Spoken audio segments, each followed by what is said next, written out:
not get any points. It's just going to be too difficult coming into the final weekend.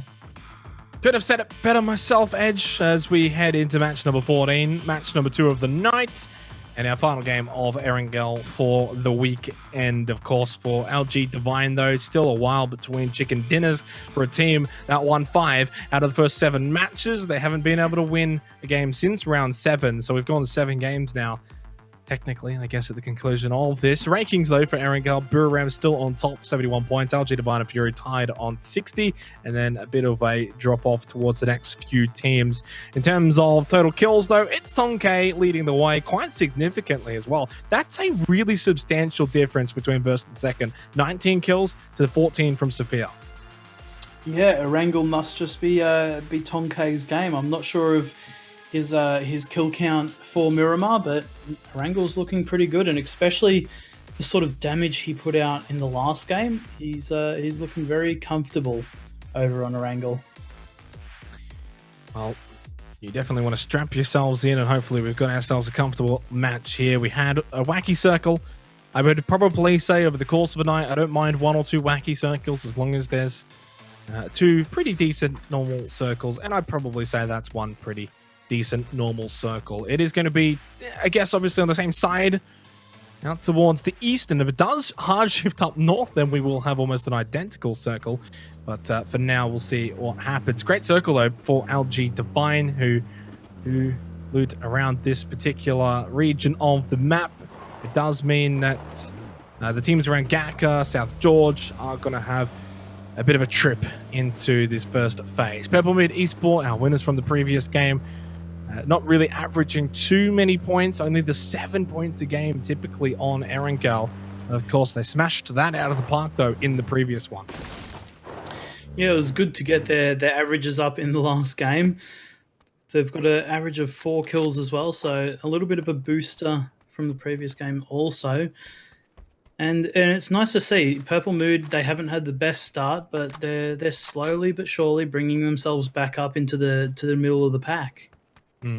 Yeah, and it's a middle of the pack that's very difficult to get into if you're now in the bottom 2, which is unfortunately Ferox and Unicorn, which, kind of give Ferox a bit of a kick up the bum here, but they need to get a wriggle on because Unicorn have shown that they're able to pick up points now and that they're not just going to sit down the bottom on single digits like they did for, well, practically the first 10 games. So they're creeping up. It's only 13 points there between Unicorn and Ferox in that bottom 2. But then if you just cast your eyes up one spot, Hydra Gaming 52, Day Trade 53, From the Future 57, those next 3 are only about 10 to 15 points behind what is a massive, massive logjam from 11th to 7th.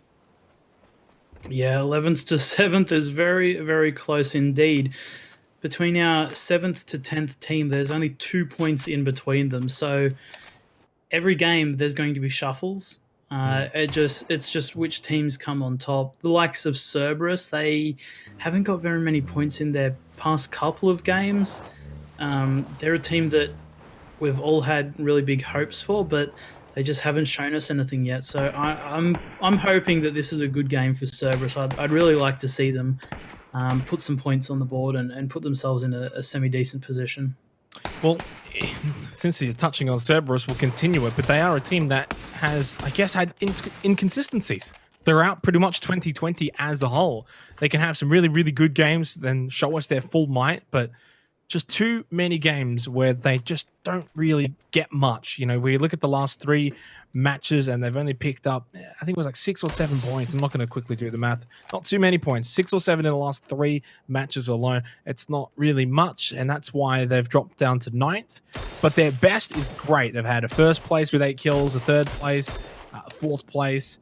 But outside of those 3 games, it's been too far few in between in terms of top 3, top 4 placements. So they need to probably now, I guess, if they are an inconsistent team, have the top show up here because it's been a few games now. That's right. And a team that I feel like's really getting a little bit of consistency at the moment is Angel Alliance.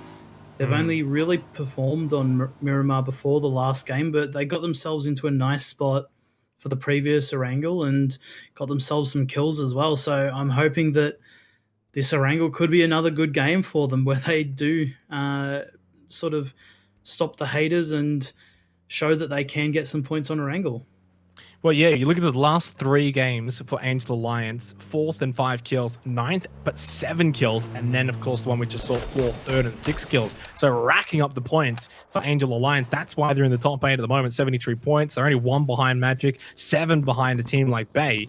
So very, very close to the top 6, putting on a good show. Monty is taking a bit of damage. He'll be fine. He'll get back on the bike, keep going.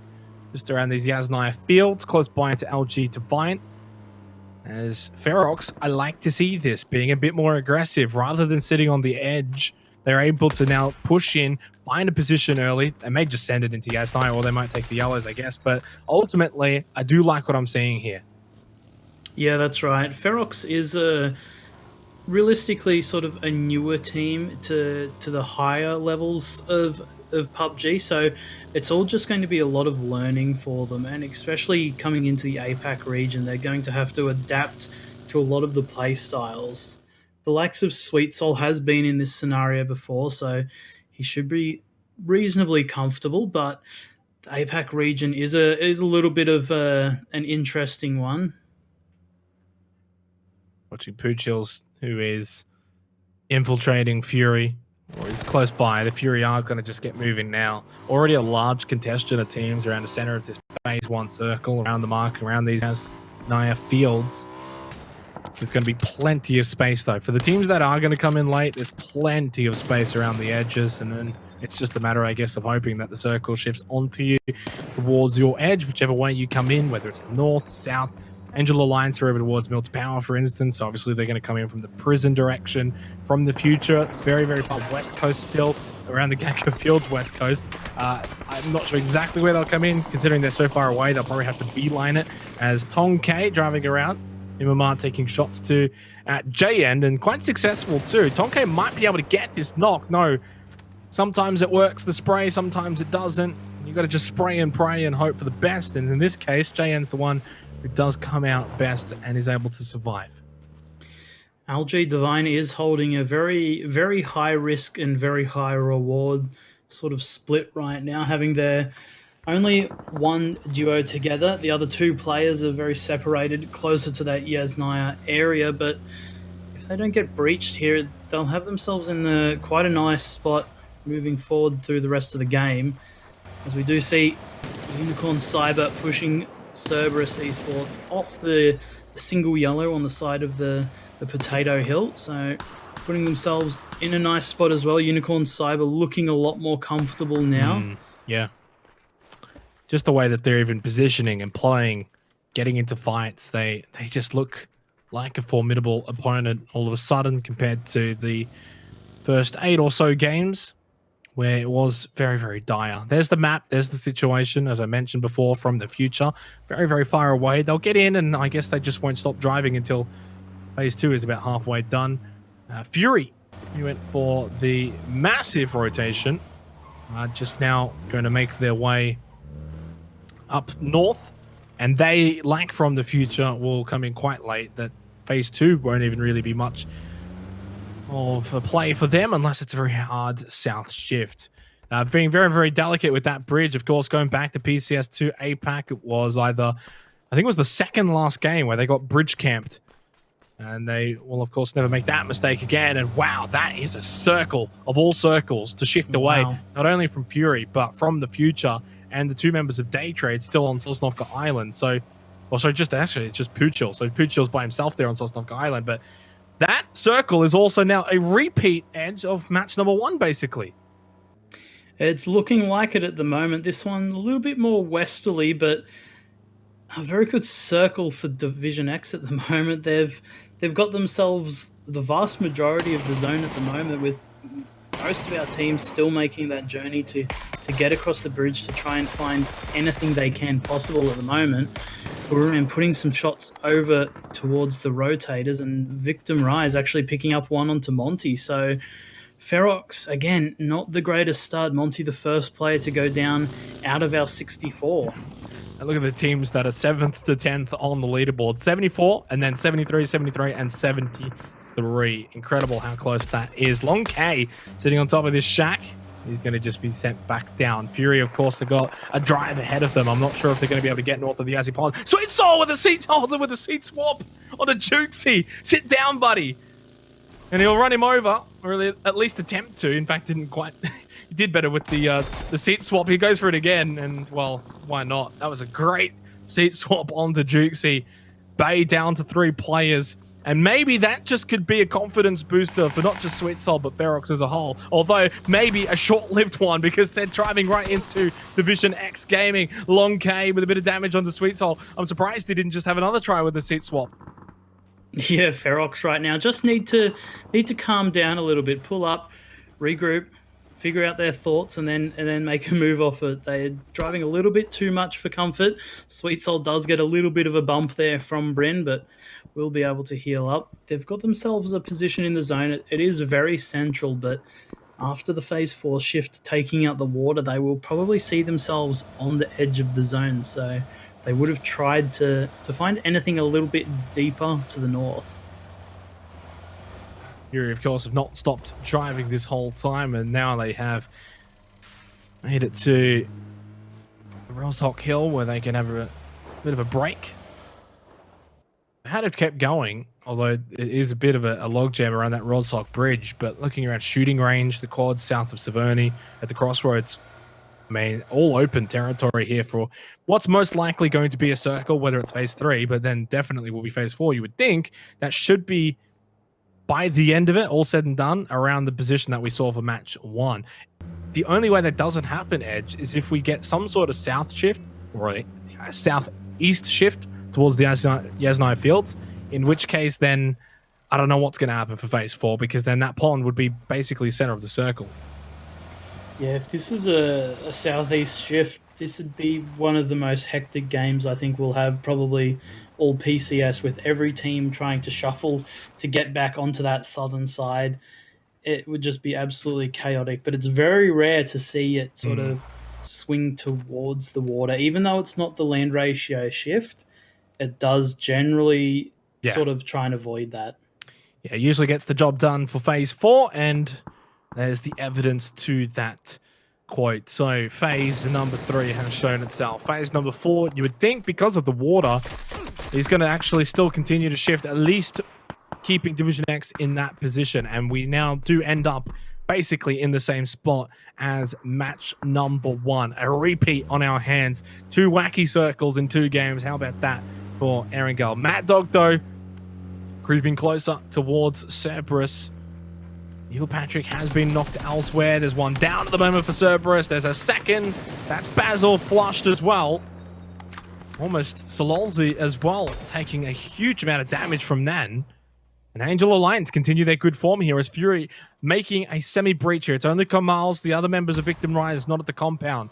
Then Boss driving on in, though. He does get here quite late. Might just allow Flood to get some free damage in. Maybe even the knock doesn't quite confirm it. Only the one nade throws it out aggressively and early. The bounce back, but they can get inside, close the door, avoid all of that damage. But Fury now know there's 2 players inside this building.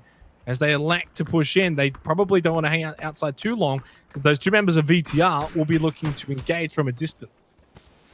Yeah, and it looks like VTR are sending over more reinforcements now, with Chibrit starting to drive up onto the hill.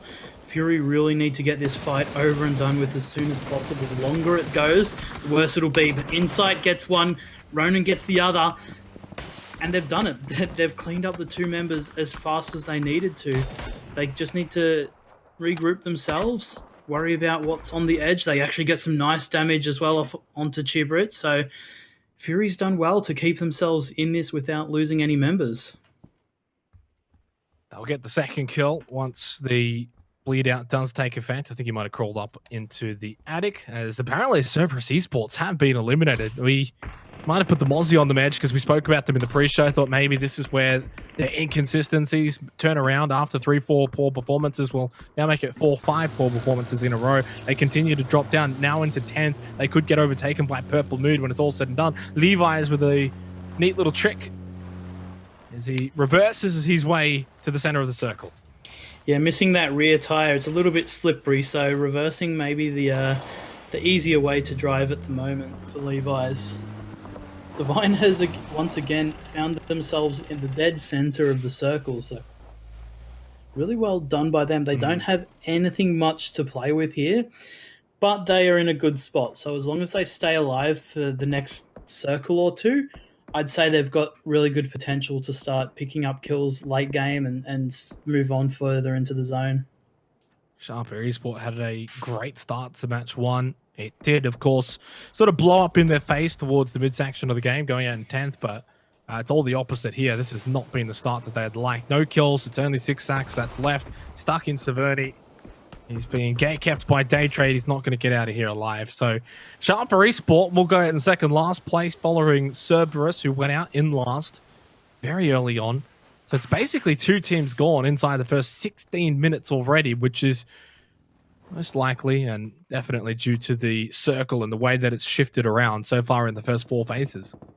Yeah, a little bit of a different game to the one we had previous. This one's a little bit more westerly than our last one, and a little bit of OCE pride here. We do see Ferox in the center of the zone, so this could be the game we need for Ferox to put themselves in that mid-pack contention.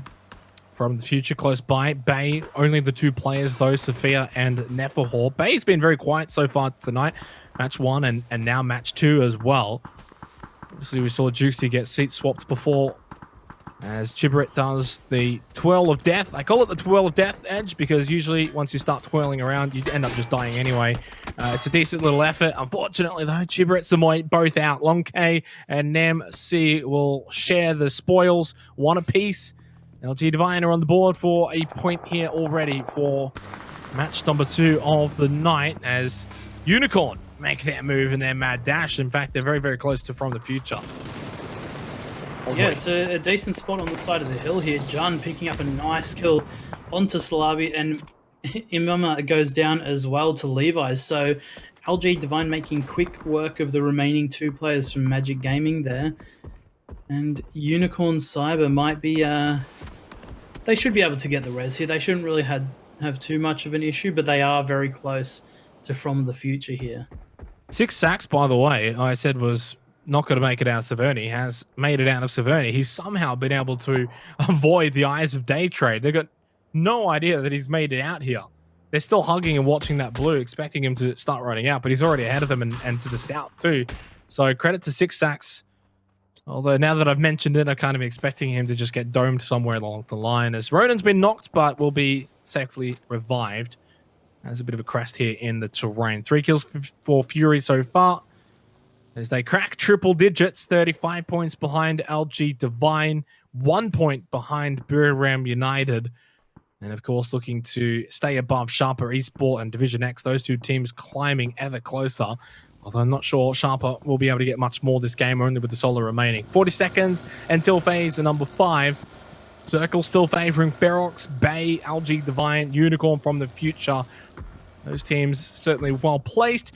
But you look at a team like Buriram Edge, they're on the edge, out towards the east, and this is where they do their best work. They'll push up one way. It's either north or south. We'll see which way they go, and then they'll just start claiming teams and finding kills. Yeah, this is absolutely where they thrive. And as we see Canaxi, we go over to him for a split second, and he's already hitting shots towards Hydra Gaming. Once they get comfortable, they'll probably start swinging around the side of the hills here, looking to clean out around teams like Purple Mood, pick up some things onto Hydra. And they're definitely a very capable team of it. That circle, though, does not favor them, and they're going to have to work quickly against Hydra Gaming here if they're actually going to want to move into the zone. It's great for From the Future. Unicorn, well placed too for phase 5. Ferox, we mentioned them before. They will remain in a decent spot too. Fury have to make the dash in, and well, this could go really, really badly if they can't get past LG Divine unscathed. If they can get by unscathed, though, they can make it to the shack, which is well placed inside of the circle. Inside at the very last hurdle, though, it does get knocked and finished by LG Divine. They will move on with 3. Flood just copped one to the face as well. And that little shack will have to hold 3 green men. 3 kills, but they're inside of the circle. And if no teams push on this, then they can kind of push out late game, surround the area, put a couple of smokes out. But look how open it is. Yeah, this is honestly the best result that Fury could have hoped for in this situation, other than taking a direct breach. Losing Insight, only one player, and keeping three alive in this central hut is pretty much as good as it gets for them right now. They'll get themselves potentially into that top 8 where they can start getting placement points.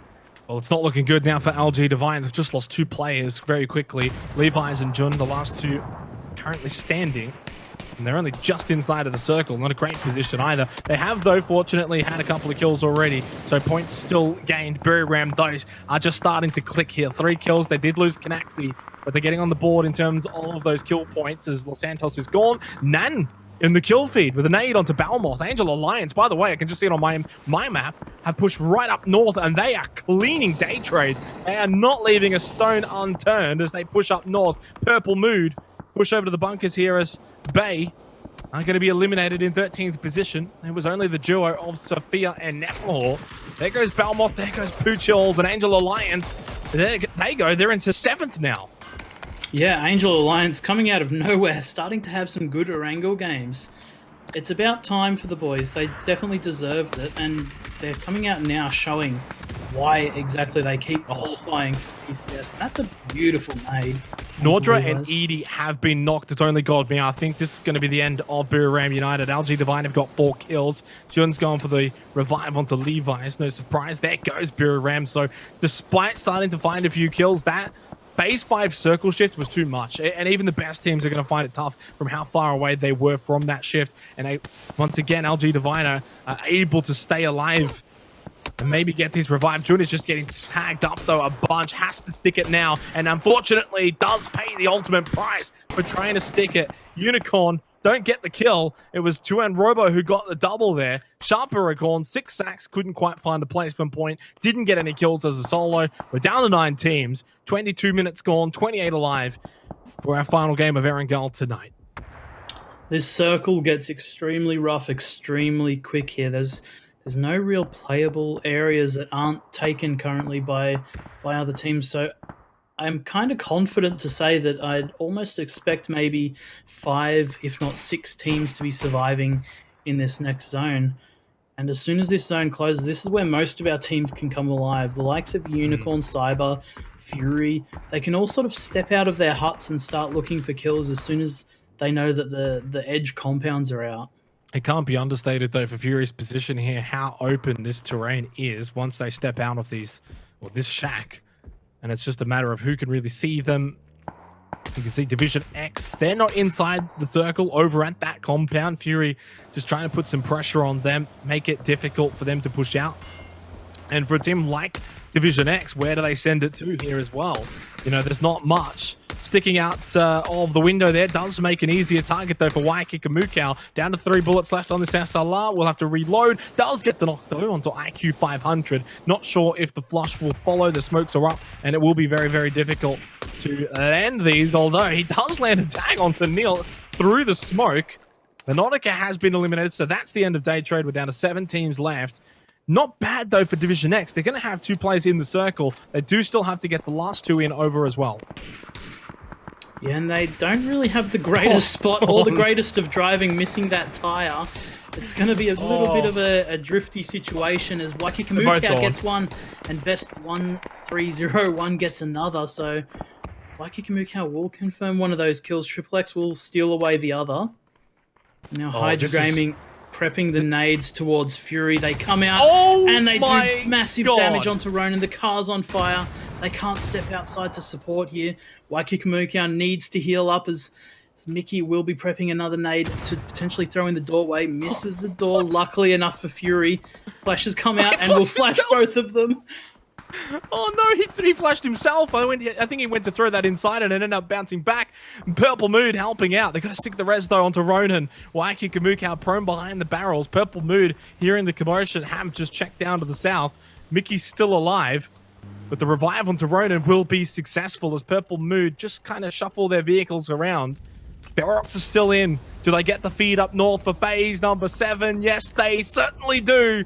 Well, Ferox from the future, Unicorn, Division X, all going to have to move into the circle. And for Purple Mood Edge, they're looking for back-to-back chicken dinners. And if they can get it, they'll be into the top 10. They get a great circle too. Waikika Mukau just starting to push out. He's been out and about as the other two have been stuck inside of the shack, landing those tags so quickly on the boss sense. Doesn't get the knock, doesn't get the opportunity to push away. But at the very least, Mickey has been eliminated. Hydra Gaming are out. 6 teams left, 19 alive. Yeah, 19 alive, and we've still got a couple of full teams here. We've got the likes of From the Future still with that 4-man, and I believe Unicorn Cyber as well. So Unicorn Cyber could pick themselves up some much needed points. They've got themselves the hut. They don't have the zone, but if they can choose their timing right and pick off Division X, they might be able to find themselves an avenue into the next circle. A win here for Purple Mood would most likely send them into 6, depending on how many kills they get as well. But it's certainly achievable, very easily achievable as well. And they're in a great spot to do it. Although I'm not sure exactly what the sightlines are for Ferox from that compound, how much they can really see, whether or not they can see much of Purple Mood. Of course, then we have to see what happens for Phase 8 as well. But it is looking good for the Thai team. Not looking good, though, for IQ 500. And I think Division X very much done very shortly here. It's just a matter of what's the damage going to be done to Unicorn. Big nade from Triple X. Mip and Zuzu does find the elimination as well on to Division X Gaming. And From the Future having a massive game here for the second match of the night. Fury have just shifted up into second. Purple Mood into the top 10. And 10 kills as well for From the Future. Lucky 10. Rona knocked though by just moments. And this is where I think it's going to be hard for Fury. Pushing out of this shack with Purple Mood in the position they're in, I kind of expect Purple Mood and From the Future to sort of feed on Fury. Yeah, that's right. Fury are caught in between a little bit of a pincer now. And realistically, to move forwards, they need to get at least 1 or 2 knocks on both teams to have any sort of a chance. And Mip and Zuzu picks up Waikiki. So the res should come out. They still do have that hut. We have our next circle which just centralizes up. From the Future doesn't have too far to go. Ferox still in the zone, and likewise of Purple Mood. We're in with a nice knock and kill onto Triple X. So if Ferox starts third partying towards From the Future, this could be the sort of the timing that Fury needs to be able to push in towards the zone. And we just sort of got a glimpse as well as to what we could see from the position of Ferox. And really now with this Phase 8 circle, and obviously then for Phase 9, they can see everything around them. I'll put the Mozzie on them. They really should be winning from here, I think, Ferox. I think From the Future, Purple Mood should be able to deal with Fury, but then from there, it's all down to Ferox to win from this position. They've got 4 kills as well. It's a pretty decent amount because they can very easily get another 4 to 6 kills towards the end here. And suddenly an 8 to 10 kill win is great for a team that's just been struggling as of recently, especially after what was a 29-point day on that day number 2. And as expected, really, and why we kind of kept harping on about it, that once Fury would come out of that shack, they would be entering a firing zone. Flood goes for a cheeky down from the blue, will be unsuccessful. Doesn't give over any kill points. Fury out in 4th. Job done, though. They do push up into 2nd. They reduce the gap to LG Divine by 5, so 35 down to 30. And as I said, into 2nd. So it's something, and it's a good bit of form. Well played from Fury. Gets their feet wet heading over to Miramar. What a knock, though, from Rocky Jims on the Sweet Soul. They need to get this revive ASAP. Yeah, absolutely. And as we see, From the Future and Purple Mood are holding that low ground. Sweet Soul up on that roof was a very strong position, but both teams seem to be focusing onto Ferox currently. Rain does get a knock in return back onto Just Moments. So From the Future might be looking to capitalize on this. We are in our Phase 9 circle, so all teams will be forced in towards the center. And I don't think there's a sort of a clear pathway for any team here. There's not really much cover out on this hill. Couple of rocks, couple of trees. From the Future are holding their vehicles to move in with as well. And Team Ferox looking to start get active now. Purple Moon, of course, they know what it takes to win. They were here just in the very last game, looking for back-to-back chicken dinners. From the Future looking to find their first win. Ferox looking to find their first win as well. The PCS they're at Apac. Rain just in between 2 smokes. Tried to peek out, but he was the one that took the damage. Sweet Soul, though, stands up, finds the knockdown onto Gypsy Danger. 5 kills for Purple Mood. They might be able to feed a few more. What a nade onto Exicon. Oh, perfection from Boss Sense. And we're down to our 2 teams in a 3 versus 3. Purple Mood versus Ferox. Of course, Purple Mood out winner chicken dinners from round 13, the previous match. Ferox looking for their first chicken dinner. It's the first time, well, actually, no, Ferox came second in one game, so I was going to say it's the first time in the top two. They have made second so far for PCS3 Apac. Will they be able to just go one step further this time and get the chicken dinner? They'd definitely be hoping for it. They haven't had the best of luck thus far, and this might be it for them. They're waiting for the circle to slowly close forwards using all of their utility. Purple Mood don't seem to have anything, and Ferox has got this one rock, but at just moments gets the right split. He does, but Rain will pick him up in return. Sweet Soul gets taken down. Rocky Jims picks up Rain, so it's all left up to Bryn now in a 1v2. 10 health points to his life, to his name, and a flash in his face, so he won't be long for this world as Rocky Jims will pick that